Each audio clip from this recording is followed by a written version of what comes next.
Hello guys, I'm Tom, and today we're going to explore who the fire giant is. Among the most imposing, unsettling, and visually hypnotic characters to emerge in the second season of the masterful series Primal, conceived by the creative genius Genndy Tartakovsky, there are two figures whose presence not only captures the viewer's attention, but burns itself into memory like a searing brand. Shiptein, the fearsome Viking chieftain, and a mysterious supernatural entity known in hushed whispers as the fire giant or the fire demon. Shiptein was not simply a leader. He was the embodiment of strength and the strictest discipline. His command was absolute, built on respect and, above all, on the fear he inspired in his people. For years, his name traveled across seas and lands, always associated with crushing victories, ruthless raids, and war feats that seemed impossible. He was a conqueror in every sense of the word, a human predator who forged his authority through blood, sweat, and steel. However, as often happens with the most formidable figures, his life changed radically the day tragedy came knocking at his door. His wife and children, the very heart of his existence, were brutally murdered by spear and fang. That loss did not merely break him emotionally. It tore out the very core of what drove him. Ambition, glory, and pride were consumed and transformed into a hatred so intense it felt like a living fire devouring his soul. It was then, at the deepest depths of that abyss of pain, that he decided to seek a power beyond anything he had ever known, something forbidden, feared even by the most daring of men. The fire giant. The pact he sealed with that infernal creature was far more than an agreement. It was the opening of a door from which there would be no return. The power he gained was not a simple gift. It corrupted his body, twisted his spirit, and reshaped him into a hybrid form, half man, half spawn from another world. From that moment on, Shiptein ceased to be a human leader and became an emissary of fire, an unstoppable avatar of destruction. The fusion of Shiptein's brutal physicality and the fire giant's enigmatic aura made his tale one of the most disturbing and visually striking of the entire season. And it is precisely this dark legend that I will unravel here. From the events that shaped his life in the second season to his connection with the fire demon, his physical metamorphosis, his complex personality, his supernatural abilities, and, of course, the cracks that could shatter his power. Little is known about the years before the events that led to his ruin. What is certain is that he was a relentless ruler, capable of subjugating entire peoples and bringing communities across the known world to their knees. His reign was upheld by the strength of his sword and the dread his presence inspired. Wherever his banner appeared, the hope of resistance vanished. One of his most merciless assaults was against Myra's homeland. With the precision and savagery that characterized his raids, he razed the village, annihilating much of its population, including the man Mira loved. That act, beyond destroying a community, planted in the young woman a wound that would shape the course of her life and eventually lead her to join Spear and Fang. Years passed, and on one of his journeys with his eldest son, Eldar, Shiptein was transporting prisoners and slaves to another region in need of forced labor. The mission went without incident until their return. Eldar sounded the traditional signal to announce their arrival, but there was no answer. The port, usually bustling with activity, was eerily silent. One vessel was missing, and tension gripped them both. Following a disturbing trail of blood, they arrived at a village shrouded in a dense reddish mist. The metallic scent of blood mingled with the cawing of crows feeding on the corpse of one of their men. When the fog lifted, the horror was revealed. Every inhabitant had been massacred. Rushing forward, Shiptein reached his home, only to find it empty. There on the floor lay his wife's axe, a once living symbol of unity, now transformed into an emblem of absolute loss. Soon after, he found her lifeless body. The final blow came when Eldar appeared, carrying his younger brother in his arms, already dead. In an instant, the chieftain and his firstborn embraced, both reduced to human shadows, consumed by unbearable grief. They buried their dead in a crypt sealed with a colossal stone, freed the slaves, and held a funeral for all their people. In the final farewell, Shiptein tried to complete the ritual of igniting the funeral canoe that floated on the sea with an arrow, but grief paralyzed his arm. It was Eldar who, with a trembling yet resolute voice, loosed the arrow that started the fire. With their home reduced to ashes, father and son swore vengeance against Spear, Fong, and Mira. That vow became action when they tracked down the stolen vessel. In a brutal maneuver, they rammed and boarded their enemies, igniting a fierce battle. However, in the midst of the fight, Eldar fell into the river. Shiptein dove in after him, and both, exhausted, reached the shore. It was there, with the distant crackle of flames behind him, that Shiptein first saw the silhouette of the fire giant, a horned shadow with a burning gaze, showing him vivid images of his family's murder. Determined not to rest until their vengeance was fulfilled, they ventured into the mountains, where they managed to tame 2 giant vultures to launch aerial attacks. But fortune once again betrayed them. In the heat of combat, Spear bit Shiptein's hand, inflicting a severe wound that made him fall into the forest. From there, powerless, he watched as Eldar was hurled into the abyss, his body shattering against the rock. With no strength left to resist, he allowed the river to carry him away. In his mind, he expected to see the 3 celestial women who, according to his faith, would guide him to the afterlife. Instead, it was demons who emerged from the waters, dragging him into an underworld engulfed in flames. There, seated upon a burning throne, towered the fire giant, a colossal titan with twisted horns and eyes that seemed to hold the fury of 1,000 volcanoes. He offered Shiptein one final pact, the chance to return to the land of the living to avenge his own, in exchange for his soul. Shiptein accepted without hesitation.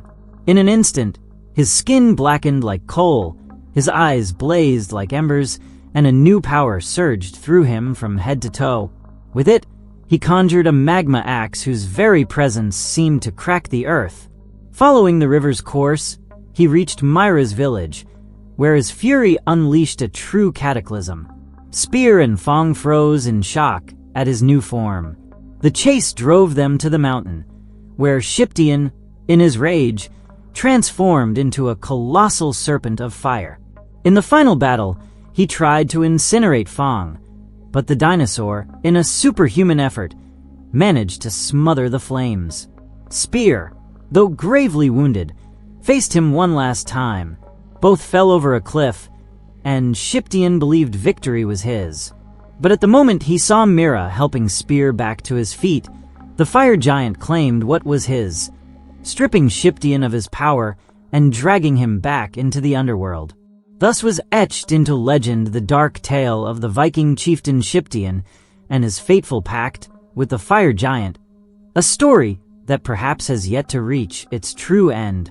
Now that we have gone through each of the events that forged this legend, it is time to delve into what truly makes these 2 entities, the Viking chieftain in his demonic form and the majestic yet terrifying fire giant, figures that refuse to fade from memory. Their physical appearance, the essence that defines them, the gifts that elevate them beyond the human, and the vulnerabilities that, though hidden, can seal their fate. Before the infernal corruption claimed him, Shiptein already commanded respect on his own. He was a man of colossal proportions, whose mere silhouette against the horizon was enough to intimidate any adversary. He stood taller than most men in his tribe, with a robust body and a musculature carved over decades of training, hunting, and warfare. Every fiber of his anatomy was forged for battle. His face was a map of stories, wrinkles marked by time and constant exposure to wind and sea salt, deep scars that told of hand-to-hand combat against beasts, enemies, and relentless climates. His thick beard and well-groomed mustache were not only symbols of virility and respect, but also hallmarks of his identity as a warrior and leader. He wore garments crafted from the hides of animals he had personally hunted, trophies symbolizing his strength and supremacy over nature.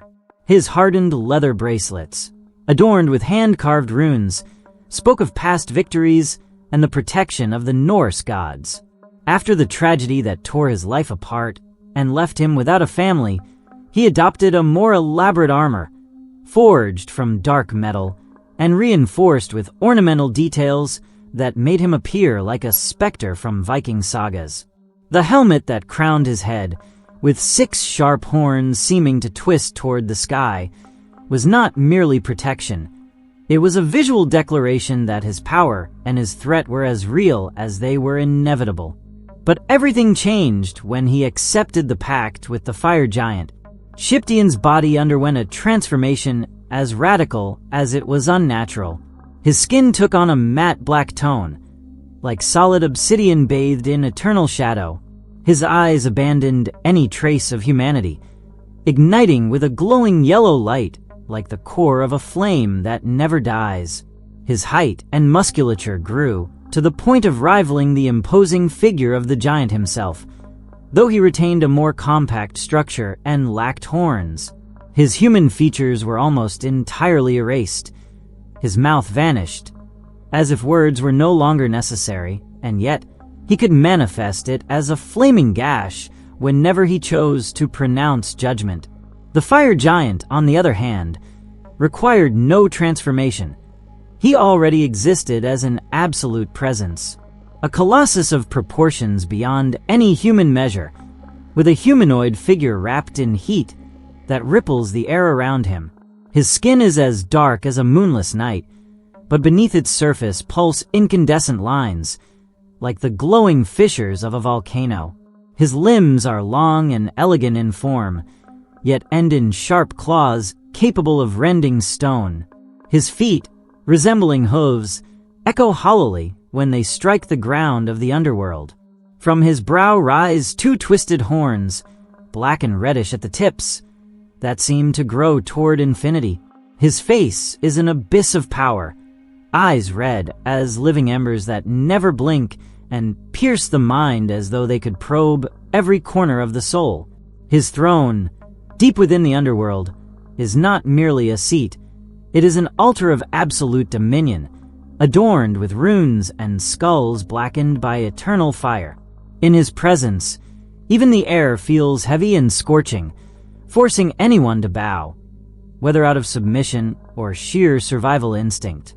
In life, Shiptein was a calculating and severe leader, a man who ruled with a balance of relentless discipline and strategic violence. He was merciless toward his enemies and the slaves he captured, but also displayed unwavering loyalty to his family and an unyielding commitment to his people's safety. His tragedy did not make him violent. He had always been so, but it did ignite a dark flame, a thirst for vengeance that shattered any moral or rational boundaries. Even in that state of fury at first, he retained a shred of humanity. Proof of this was that, instead of pursuing his enemies at one point, he chose to leap into the water to save the life of his son Eldar. That last human vestige was extinguished with Eldar's death. The loss left him emotionally desolate, with nothing to anchor him to the living world. It was in this extreme vulnerability that the fire giant found the perfect crack to slip through. From then on, Shiptein ceased to be a man with a purpose and became the very embodiment of hatred. His identity no longer revolved around protecting or conquering, but solely around destroying. The fire giant, for his part, remains a figure shrouded in mystery. He never reveals more than necessary. His appearances are brief, but always decisive. He is never seen acting hastily or with unrestrained emotion, His intentions seem calculated with centuries of patience. During Shiptein's demonic reign, his presence was felt like a constant whisper in the air, as if watching from a parallel plane. All signs point to his actions being part of a larger plan, where each move of his pieces brings him closer to an objective only he knows. His powers are vast and elemental. He controls fire in all its forms, can mold molten magma, trigger volcanic eruptions, and unleash earthquakes with a mere gesture. He can manifest anywhere a flame exists, restore life to the dead, as he did with Shiptein, and grant fragments of his infernal strength to others, only to reclaim it without warning. His most unsettling ability, however, is his apparent omniscience. He seems to know the thoughts, desires, and deepest weaknesses of everyone, as if he could read the soul itself. Shiptein, in his demonic form, received only a fraction of this power, but it was enough to make him an unprecedented force of destruction. He could summon and manipulate fire and lava, forge magma weapons instantly, generate tremors with the impact of his axe, and alter his own physical form, taking the shape of a colossal fire serpent. His physical strength and speed were superhuman. His endurance made him nearly invulnerable, able to withstand wounds that would kill any man. As for weaknesses, the fire giant has yet to display an obvious one. Perhaps his confinement in the Underworld is a limitation, or maybe it is a form of voluntary exile. Shiptein, however, had a clear vulnerability. His power was not his own. It all came from the giant, who could cut off its flow the moment he wished. This is exactly what happened when Shiptein failed to complete his vengeance. The giant withdrew his gifts and dragged him back into the eternal flames. Regarding the true identity of the fire giant, theories abound.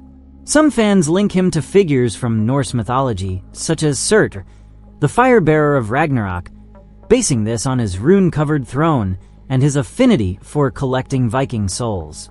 However, Jendi Tartakovsky has clarified that this creature was not directly inspired by any mythological character.